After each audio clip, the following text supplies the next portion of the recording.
Can you remember when you formed your own determination to enter politics yourself? Well, I used to tag along with my father to political meetings and rallies and other events.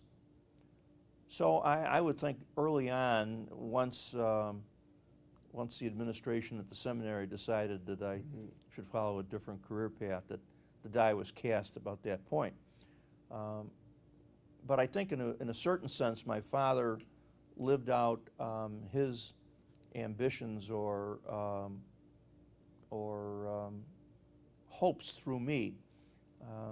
He was not educated, never graduated from high school, but not unlike a lot of people at that time in the Depression who had to go and work to keep their families afloat. But he was very well read and developed into an excellent public speaker. So in college, I took public speaking and I majored in sociology with the expectation that it would lead to a career in the law. And ultimately, of course, I did go to law school and got my license to practice. And college was DePaul. DePaul University on the North Side campus, which of course looks a great deal different today than it did in the early 1960s when I went there, 61 to 65.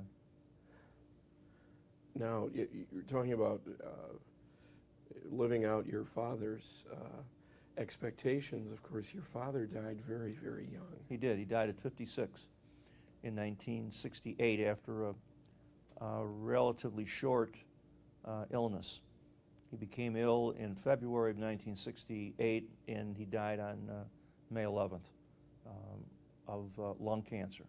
He was originally diagnosed with what the doctors thought was some kind of a heavy cold or pneumonia, but by the time the diagnosis of lung cancer was reached, he was pretty well gone.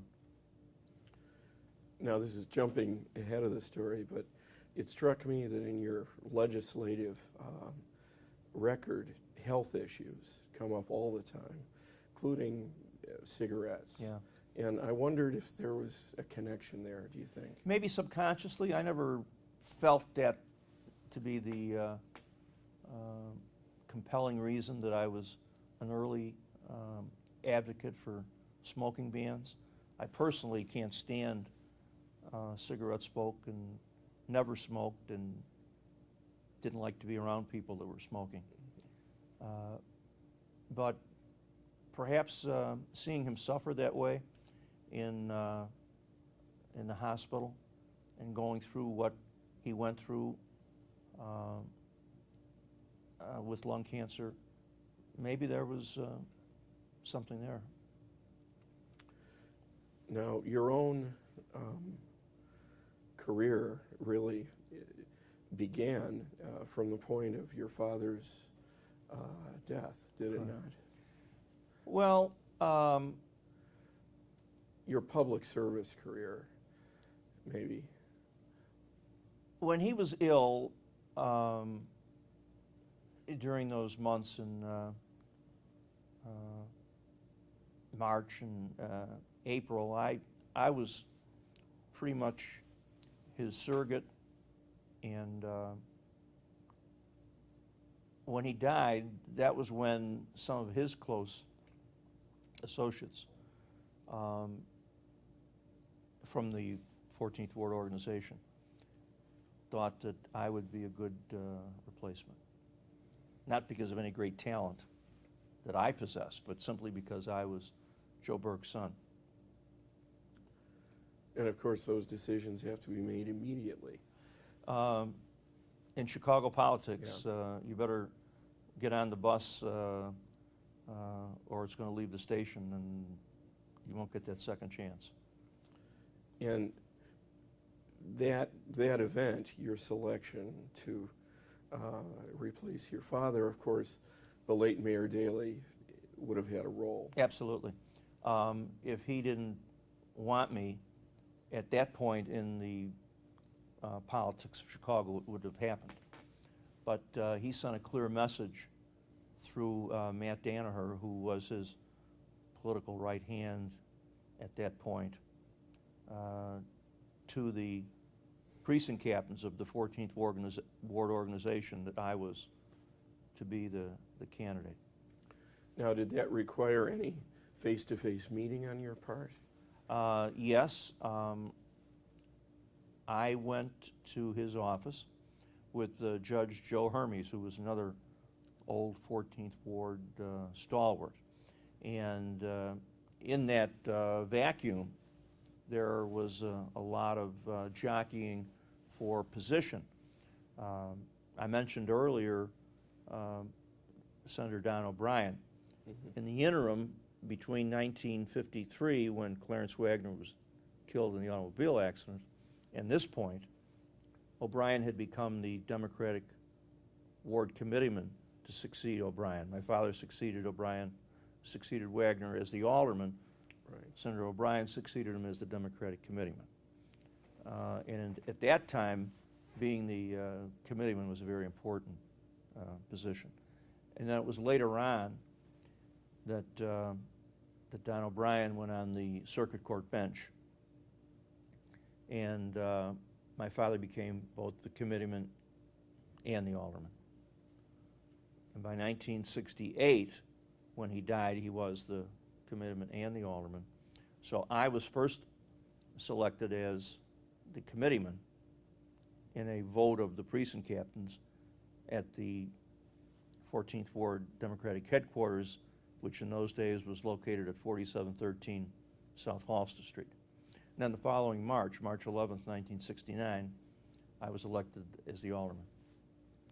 Oh, that's interesting. You were committeeman first. Correct. Which I think would have been unusual in those days. Well, that was where the power was. Resided, unless the committeeman was the alderman.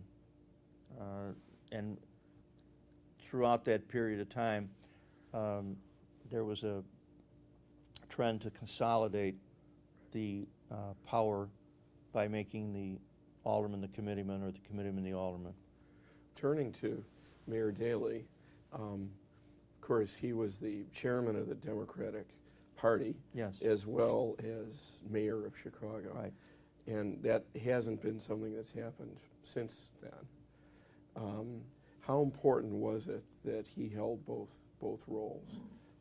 Well, he was a very astute politician, and he realized, especially at that point, that the power of the Democratic County Central Committee, if it was in the hands of somebody other than him, could be a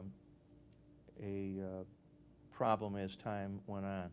But you remember when he first decided to run for mayor, he announced he would step down as the chairman of the Democratic Party. Of course, he never did. Right.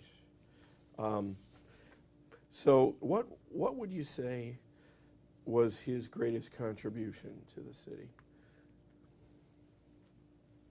I think if you look at it from his point of view, it would have been the establishment of the University of Illinois at the Circle campus.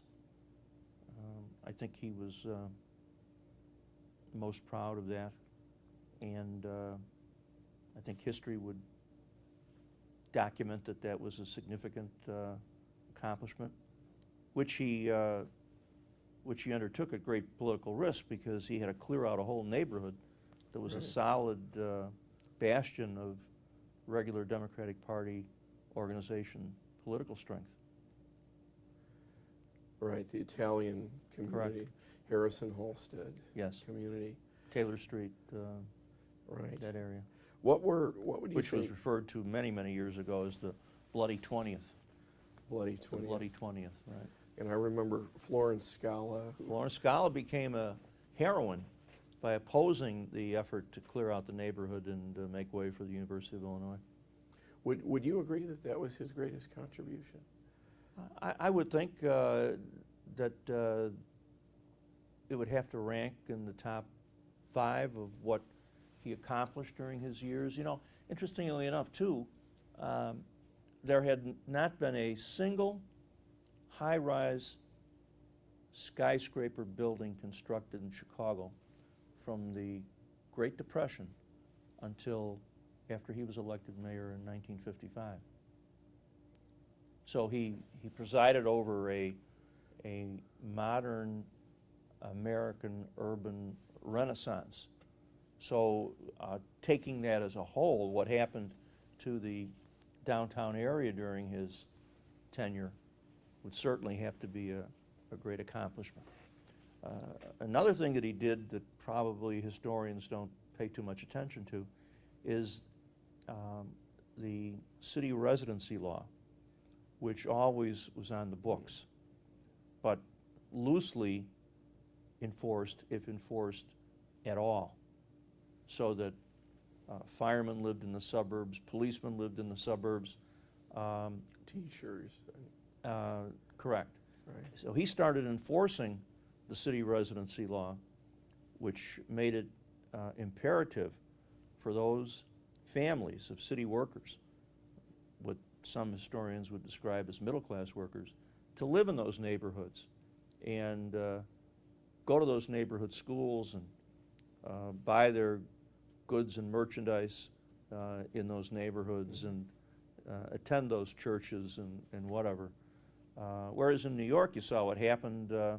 All the cops are living out in Long Island and commuting into the city every day to enforce the law on the city where they should have lived. What would you say were some of his greatest strengths? He had a great faith. He was a faith-filled person. He was on his knees every morning at church. I think he had a true empathy for the less fortunate, for people that were down and out. I mean, he grew up in tough times during the Depression. He knew what it was like for neighbors to be hungry and out of work. And so I think he truly had the good and the welfare of his fellow human beings in mind when he was making decisions about Chicago government.